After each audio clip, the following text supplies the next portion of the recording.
Hello friend, સ્વાગત છે તમારું મારા કિચનમાં। આજે હું તમારી સાથે શેર કરીશ એકદમ ક્રિસ્પી, સ્વાદિષ્ટ અને ટેસ્ટી ખારી સિંગ। બજારમાંથી ખારી સિંગ લાવવાની બિલકુલ જરૂર નથી, કારણ કે આજે આપણે તેને ઘરે જ એકદમ સરળ રીતથી બનાવીશું।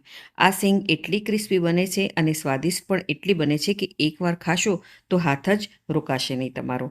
અને આ ખારી સિંગ એકવાર બનાવી તમે મહિના સુધી સ્ટોર કરીને ખાઈ શકો છો। નવી રેસીપી શીખવા માટે મારી ચેનલને સબસ્ક્રાઇબ કરજો અને બાજુમાં આપેલા બેલ આઇકોનને જરૂરથી પ્રેસ કરજો, એટલે નવી રેસીપીના નોટિફિકેશન સૌથી પહેલાં તમને મળે। ચાલો રેસીપી શરૂ કરીએ। એકદમ કુરકુરી અને સ્વાદિષ્ટ ખારી સિંગ બનાવવા માટે મેં અહીં લીધા છે 2 કપ જેટલા સિંગદાણા, જે મેં કાચા સિંગદાણાનો ઉપયોગ કર્યો છે।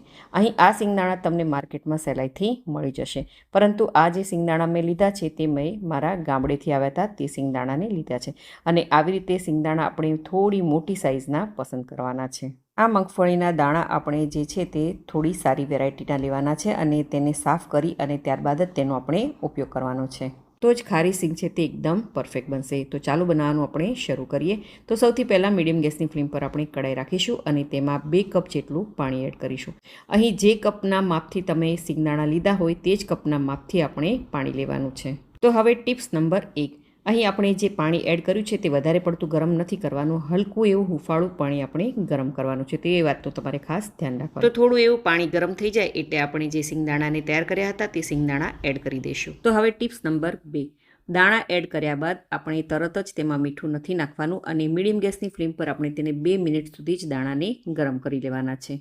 બજારમાં જે સિંગદાણા મળે છે તે એકદમ સરસ એવા વ્હાઈટ હોય છે, તો આપણે બજાર જેવા સિંગદાણા બનાવવા માટે અહીં આ સમયે આપણે મીઠું નથી એડ કરવાનું। અહીં તમારે એ વાતનું ખાસ ધ્યાન રાખવાનું કે મગફળીના દાણા છે તે આપણે ઓવરકુક નથી કરવાના અને તેના ફોતરા ન નીકળી જાય તે વાતનું તમારે ખાસ ધ્યાન રાખવાનું। તો તમે જોઈ શકો છો કે મગફળીના દાણા સરસ એવા ગરમ થઈ ગયા છે। હવે આપણે તેને પ્લેટમાં કાઢી લઈશું। તો બધા જ મગફળીના દાણા કાઢ્યા બાદ પાણીનો કલર છે તે થોડો એવો લાલ થઈ ગયો છે। હવે આ પાણીનો આપણે ઉપયોગ નથી કરવાનો, તેને ફેંકી દેવાનું છે।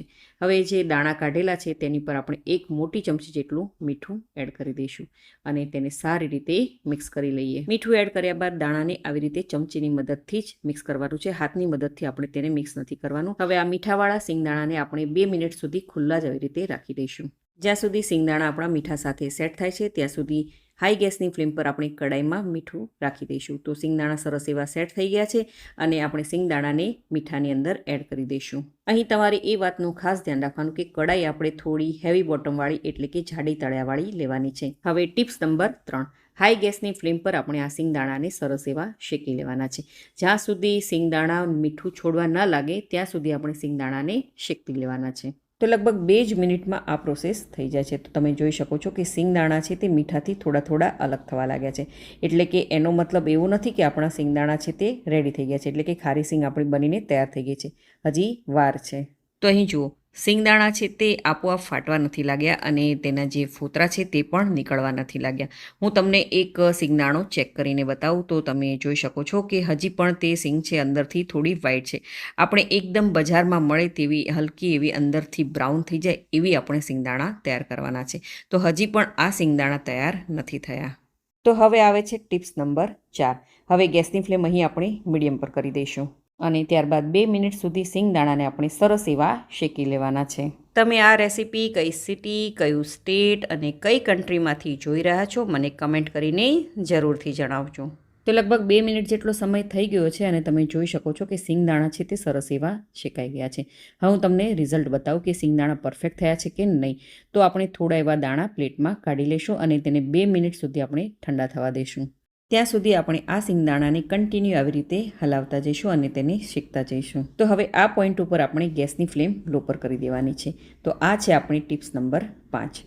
તો લગભગ 2 મિનિટ થઈ ગઈ છે અને સિંગદાણા સરસ એવા ઠંડા થઈ ગયા છે। હવે હું તમને સિંગદાણાનું રિઝલ્ટ બતાવું તો આ રીતે ફોતરા કાઢીએ તો સિંગદાણાનો કલર છે તે અંદરથી ચેન્જ થઈ ગયો છે અને સરસ એવા ક્રિસ્પી અને શેકાઈ પણ ગયા છે। હવે ધીમે ધીમે આપણે આવી રીતે સિંગદાણાને મીઠાથી અલગ કરતા જઈશું, એટલે કે ઝારાની મદદથી ચાળતા જઈશું અને તેને કાઢી લઈશું। તો તમે જોઈ શકો છો કે સિંગદાણા છે તે એકદમ બજાર જેવા ક્રિસ્પી અને એકદમ ખાવામાં સ્વાદિષ્ટ બન્યા છે। તો સિંગદાણાને થોડા હાથમાં લઈએ તો અને તેના ફોતરા કાઢીશું તો તે એકદમ સહેલાઈથી નીકળી જાય છે અને સિંગદાણાનો કલર છે તે સરસ એવો ગોલ્ડન પણ આવ્યો છે। તો છે ને એકદમ સહેલી રીત ઘરે ખારી સિંગ બનાવવાની, તો તમે આ રેસીપી જરૂરથી ટ્રાય કરજો. જો તમને મારી આજની આ રેસીપી ગમી હોય તો વિડીયોને લાઇક કરજો અને વધારેમાં વધારે શેર કરજો અને મારી ચેનલને જરૂરથી સબસ્ક્રાઈબ કરજો. તો ફરી મળીએ એક નવી રેસીપી સાથે.